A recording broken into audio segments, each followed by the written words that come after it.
नमस्कार दोस्तों, आशा करता हूँ आप सब अच्छे होंगे। मैं दोस्तों आपको अपने यूट्यूब चैनल लेखपाल डायरी में आपका स्वागत करता हूँ। दोस्तों आज जिस टॉपिक के ऊपर हम वीडियो बनाने जा रहे हैं और दोस्तों दानपत्र या गिफ्ट डीड क्या होता है। परिवार के सदस्यों को दोस्तों गिफ्ट दानपत्र के माध्यम से संपत्ति हस्तांतरण की जा सकती है या परिवार के सदस्यों के बाहर भी ये संपत्ति हस्तांतरण की जा सकती है।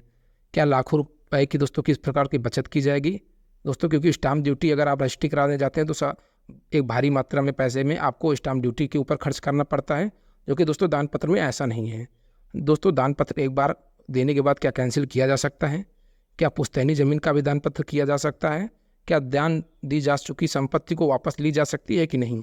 और दोस्तों क्या दान दी गई संपत्ति अगर किसी व्यक्ति को आप दान देते हैं, क्या उसके ऊपर कुछ उसको रखने का नियम है या उसे आप अगला व्यक्ति बेच या रजिस्ट्री कुछ भी कर सकता है या दान दे सकता है? इसके बारे में दोस्तों हम डिटेल से वीडियो देख लेंगे।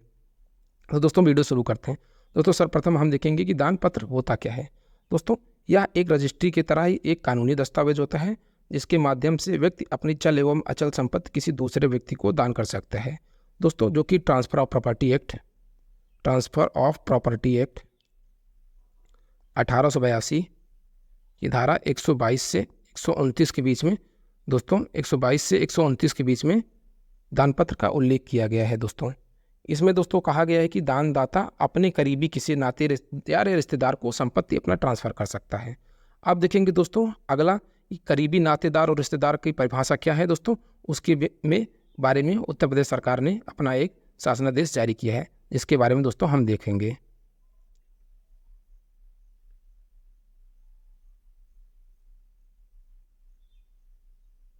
अब देखते हैं दोस्तों, आप देखेंगे उत्तर प्रदेश सरकार का एक शासनादेश है जिसके अधिसूचना ये 18 जून 2022 का है, जिसके बारे में ये आपका संपत्ति के छूट के बारे में ही विस्तृत दिया गया है। आगे चलेंगे दोस्तों, उसमें आप देखेंगे स्तंभ 1 में लिखा है और स्तंभ 2 में लिखा है कि सिर्फ महज 5,000 रुपये का आपको स्टाम्प शुल्क देना पड़ेगा। दोस्तों आपको पता होगा जब आप संपत्ति अपनी खरीदने जाते हैं तो 2 प्रकार का शुल्क लगता है। एक आपका स्टाम्प शुल्क, एक आपकी स्टाम्प ड्यूटी लगती है और एक आपकी स्टाम्प फीस लगती है। दोस्तों जो आपका स्टाम्प शुल्क लगता है, स्टाम्प ड्यूटी, वो महज आपकी संपत्ति के सर्कल के रेट के हिसाब से कभी कभी लाखों रुपए या करोड़ों रुपए की भी हो सकती है, जैसे आपकी संपत्ति की मालियत होती है। पर यदि आप अपनी संपत्ति दानपत्र के माध्यम से दान करते हैं इन व्यक्तियों को, तो महज आपको 5,000 की स्टाम्प ड्यूटी लगेगी। जबकि दोस्तों स्टाम्प फीस जो होती है दोस्तों, वो आपकी सर्कल रेट की 1% होती है, जो कि दोस्तों यहाँ आपको देना पड़ेगा। पर यहाँ पर जो आपको लाखों रुपए की स्टाम्प ड्यूटी है यहाँ बचाई जा सकती है। पर दोस्तों आप किस किस व्यक्ति को दे सकते हैं, यहाँ पर उल्लेख किया गया है ऐसा दान विलेख जिसके द्वारा दानदाता चल एवं अचल संपत्ति का हस्तांतरण अपने परिवार के सदस्यों, इसमें कुछ खास करके सब लोगों का उल्लेख किया गया। बस इन्हीं लोगों को दोस्तों अपनी दान संपत्ति दे सकते हैं। पिता, माता, पति, पत्नी, पुत्र, पुत्री, पुत्रवधू या जिसे बहू आप कहते हैं, दामाद, ये शब्द भी दोस्तों अब नया जोड़ा गया है। सगा भाई, सगी बहन, पुत्री या पुत्र, उनकी सगे भाई या बहन की पुत्री या पुत्र को आप अपनी संपत्ति को दान कर सकते हैं। अब दोस्तों अगला एक क्वेश्चन आता है, क्या इनके बाहर जैसे हम अपने किसी करीबी नातेदार रिश्तेदार अन्य को भी संपत्ति दे सकते हैं? दोस्तों संपत्ति आपको देना है तो आप दान पत्र के माध्यम से दे सकते हैं, पर आपको जो स्टाम्प ड्यूटी आपकी लगती है दोस्तों, वो जिस प्रकार से रजिस्ट्री में लगेगी वो दान के खाते में काउंट की जाएगी। पर जिस प्रकार से रजिस्ट्री में की आपकी खर्च होती है, स्टाम्प ड्यूटी लगती है, उसी प्रकार से दोस्तों वहाँ भी ड्यूटी लगेगी, उसमें कोई छूट नहीं आएगा दोस्तों। इस प्रकार फिर जब आप किसी बाहरी व्यक्ति को अपना संपत्ति हस्तांतरण करते हैं तो दोस्तों उसमें किसी प्रकार की आपको छूट नहीं मिलेगी, चाहे आप दान के माध्यम से करें चाहे रजिस्ट्री। तो आज रजिस्ट्री आप करेंगे तो आपको कोई इशू नहीं होगा। दोस्तों अब अन्य क्वेश्चन पे चलते हैं हम। आप देखेंगे दोस्तों,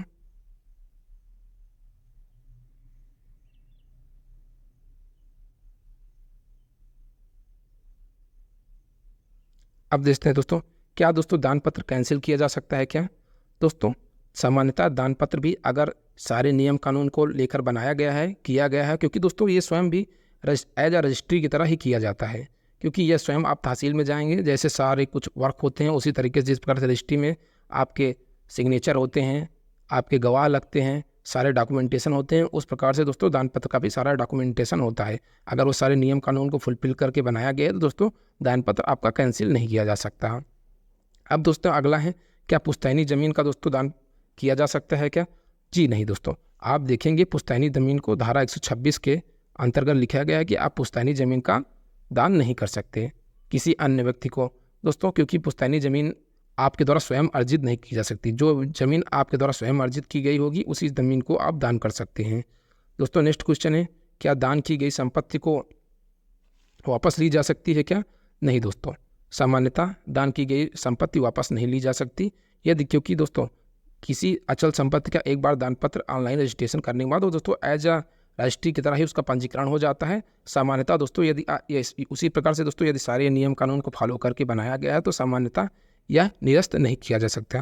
दोस्तों क्या यदि किसी व्यक्ति ने आपको संपत्ति दान की गई है तो क्या उसे आप बेच या दान कर सकते हैं दोबारा? दोस्तों अगर आप चाहें, किसी व्यक्ति ने आपने किसी करीबी नातेदार को संपत्ति यदि दी है तो वह चाहे तो उसे बेच सकता है, पर दोस्तों उससे दोबारा अपने किसी करीबी नातेदार को दान करने के लिए दोस्तों उसको 5 वर्ष का समय लगेगा। जैसे आज उसने 2024 में किसी को संपत्ति ने अपनी संपत्ति को किसी दूसरे व्यक्ति को दान की है तो अगले 2029 से पहले दोस्तों वो दोबारा दान नहीं कर सकता, वो बेच जरूर सकता है यदि जैसे कुछ नियम कानून को छोड़ के लगा दी जाए। यदि किसी व्यक्ति ने संपत्ति दान करते समय कुछ टर्म्स एंड कंडीशन लिखी हैं तो उसको अन्यथा उसने तब नहीं कर सकता।